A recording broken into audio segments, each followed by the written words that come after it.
NFL free agency is just a week away, and Browns fans are already running all over the place with a bunch of crazy ideas of signing this guy and trading that guy. Now, we all know that fans can get a bit carried away, but listen, when real hard news comes down the wire, we will be breaking it down for you guys and reporting on all the rumors coming out of Berea. So stay tapped in by subscribing to the Browns Report today.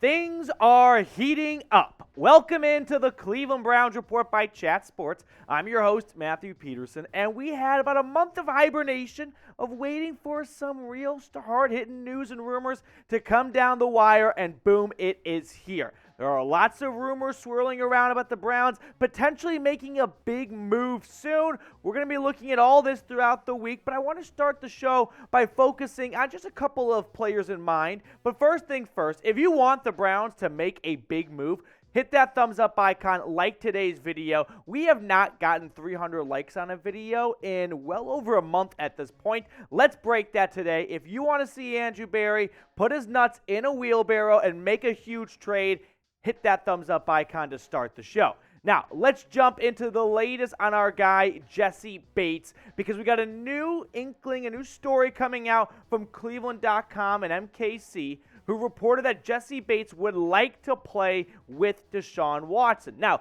we also learned last week during the Combine that Bates is looking to reset the safety market in free agency, and if he does so, I've got an issue because I don't think the Browns can go toe-to-toe with a bunch of other teams and pay Jessie Bates just as much as a team like the Chicago Bears or the Atlanta Falcons, who have bukus of cap space in 2023. Now, here is the actual words from the horse's mouth, Mary Kay, on Jessie Bates potentially coming to the land. Bengals safety Jessie Bates, a 2020 second-team All-Pro, would love to play with Watson if he hits the market, a league source says. Now, Bates and Watson both have the same agent for what it's worth, which I don't think you should read into that too much. A lot of players use the same agent. Doesn't mean they all play on the same team. But for a moment here, could I just get your attention and say, let's knock on some wood, but doesn't it kind of feel like the tide is changing a little bit on the Cleveland Browns' luck, if you will, in free agency in history? They've never been a big-name destination. They've never been a team to make a big splash free agent signing. But for once, this offseason feels like there are a lot of big-name players lining up who would like to join the Cleveland Browns, who would like to team up with Deshaun Watson, with Jim Schwartz, with Kevin Stefanski. So, I don't know about you guys, but I'm excited for hopefully a new changing of the guard of the Cleveland Browns being a free agent destination and being a spot where a lot of marquee free agents check out and look into when March rolls around, which has not been the case forever. Now, Spotrac does contract projections for a lot of the big names, and I've said it before, I'm not a big fan of their projections. I kind of think they're rubbish, as they would say across the pond, but they think he's going to get a 4-year, $56.2 million contract, which is an average of $14 million a season, and personally, I think he's going to fetch a lot more than that. Now, we'll look at my projections and whatnot, but at least that's what the big nerds and big brains over at Spotrac think he's going to get. Before we get to the rest of our Jessie Bates segment of today's show, we're doing a Chat Sports Challenge because the mothership here has launched a new YouTube channel that is focused and dedicated to the NFL Draft. So, this new channel has you covered with the latest mock drafts, trades, analysis, trade rumors, and also in-depth analysis for all 32 teams and all their needs. Now, we want to grow this channel, but I personally want to grow it for another selfish reason. I want Browns fans to be the number one team repping this channel. So hit that link right there, NFL Draft Channel. It's youtube.com/chatNFL. It's the pinned comment on today's show. Go to the most recent video and just start spamming Browns, because we had our Monday company meeting today, and I would love nothing more than for next Monday's company meeting for my boss, James, to go, by the way, before we go, shout out to the Browns Report, because there were more Browns fans in the comment section of our last NFL draft video than any other channel out there. So help me rep the Dawg Pound, youtube.com/chatNFL for an in-depth NFL draft YouTube channel. Getting back to Jessie Bates, he himself was talking about his upcoming free agency, and he was asked about whether or not he would like to return to Cincinnati, and here's what he said. Unfortunately, this business, there's different scenarios where I'm not in a situation where I can leave $10 million on the table and be okay with that. It wouldn't be fair to myself, my family, my legacy. AKA, the Bengals are broke boys. They got to pay Jamar Chase and Joe Burrow, and they are just not willing to back up the truck for another player because they even force their players to walk over a highway to get to practice. But in my opinion, the Browns, they're going to make an offer for Jessie Bates. They're going to be aggressive. They're going to try and do some lobbying to get him to come up north and go from one AFC North team to another. But at the end, I think they're ultimately going to get beat out by another team who can offer more money because the Browns simply, I think they can do $20 million, but if another team goes to 21, that might be the end of the road for Cleveland. So they're going to be aggressive for Jessie Bates. I just think there's a lot of teams who like him and want him and can offer him more money. And at a certain point, the Browns will have to face the reality of we don't have endless amount of money in free agency this year. We've got one nice silver bullet in the chamber, but other teams, they got AK-47s. So here's my projection for what Jessie Bates could get in free agency. I think he could get a 5-year, $100 million contract. That's an average of $20 million a season. That would be right there at number one for the biggest safety contracts out there. That's the way free agency works. It's all about one-upping the last guy who got a big contract. So I think he's going to get $20 million. Would you offer Jessie Bates $20 million a season? Would that be something you'd like to see Andrew Berry pull the trigger on? It'd be another big contract given out.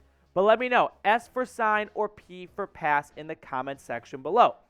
Now, let's say the Browns miss out on Jessie Bates. Some other free agent safeties out there. I'm a big fan of Jimmy Ward. I know he's a bit older, but you know where he was last year? Partially in the slot, which we know Greg Newsome does not want to be. So I think Jimmy Ward is a good name to watch for. Bring back Jordan, not opposed. Adrian Amos started his career at the Bears, then with the Packers. He's younger than the other two guys, and he's a really good free safety. Julian Love is an ascending player. And then Juan Thornhill after the Super Bowl, he got everyone's attention. I really would be fine with any of these signings if they miss out on Jessie Bates. So next up on the show, I want to talk about Allen Robinson. Could the Browns trade for the Rams receiver? We got some reports, we got some inklings out there that the Rams, well, I don't even know if you call it inklings. You can call it pretty much a fact nut right now. They are looking to do a hard rebuild, and they are tearing it down with every big name on that roster. Now, before we get to this Allen Robinson segment, on Friday's show, I told you all how we introduced some new channels here at Chat Sports, including a Bengals breakdown. And out of the gate, they were picking up more subs than us in a weekly sub race. And we have luckily turned the corner on this one. Picked up 30-plus subs after Friday. But I want to really, step on their throat a little bit. So help me beat our new Bengals channel here, because if the Bengals channel gets more subs than the Browns channel, well, the boss is going to send more resources to the Bengals breakdown, and that's less Browns content for you all. So Allen Robinson, though, could the Browns pull off a trade for him? Like I said, the Rams have been trying to trade Robinson. They even gave his agent permission to seek a trade. Now, Robinson would likely have to take either a pay cut or the Rams eat a portion of his salary for any team to take him on. So don't be don't be scared off, don't be alarmed, I guess, by his base salary. It's going to go down from there if any team were to pull off a trade. The Browns looked into Robinson last offseason. I never got the sense that they were all that in on him, and maybe they resurface or they circle back to it. But this is what I'm talking about. Tom Pelissero tweeted out that the Rams have given wide receiver Allen Robinson's agents permission to seek a trade, and LA is willing to pay a portion of Robinson's $15.25 million base salary guaranteed salary to facilitate a deal. Robinson is still only 29, another big-name veteran potentially leaving LA. So let's do a little bit of a dive on Allen Robinson. The former second-round pick out of Penn State was really good with the Jags, tore his ACL, eventually went to the Bears, had a good stretch in Chicago, but look at what he's done the last 2 years compared to the 2 seasons prior. In 22 games, 4 touchdowns and 749 yards. He was injured last year with a foot injury.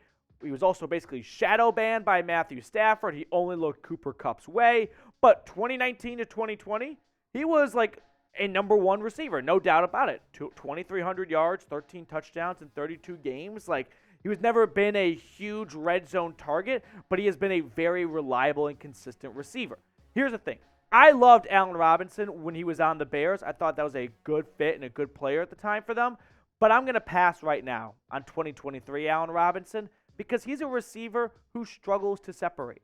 And I kind of go back to a bunch of other big name receivers people have talked about this offseason. If they don't have speed, I'm not interested. I don't need more variations of Amari Cooper and Donovan Peoples-Jones. I need a receiver who brings something new to this offense, right? Who, when he steps on the field and gets in the huddle, the secondary respects his speed and takes a step back and knows that it's not going to be a bunch of just underneath curl and crossing routes, but that there's a go guy on the field. And that's not Allen Robinson. So for that reason, Sharks, I'm out.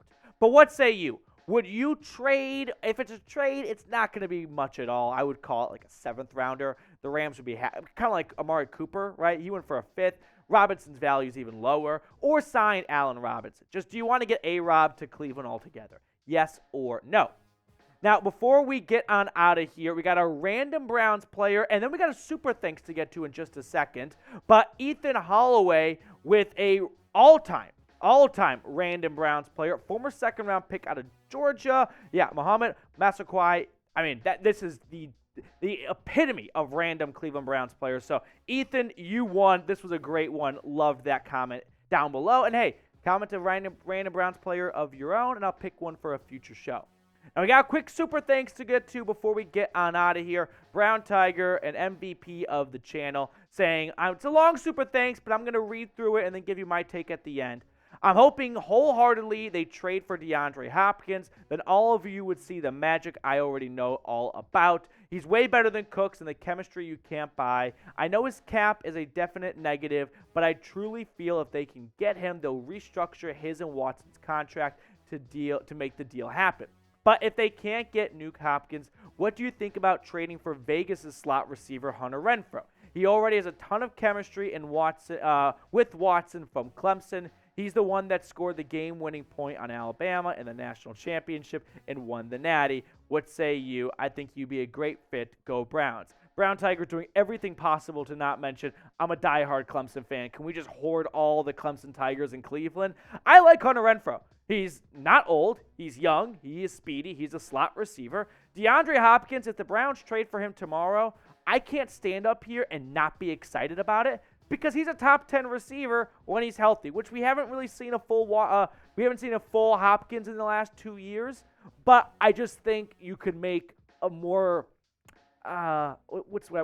you could make a lower, costing move and still get just as good production. But listen, if Cleveland lands DeAndre Hopkins, we're going to be excited on the channel, no doubt about it. Brown Tiger, thank you so much for the super thanks. Always appreciate you supporting the show. That's going to do it for us on today's episode. Thank you so much for tuning in. Hit me up on Twitter, by the way, at Matthew PD. Free agency is here. It's not around the corner.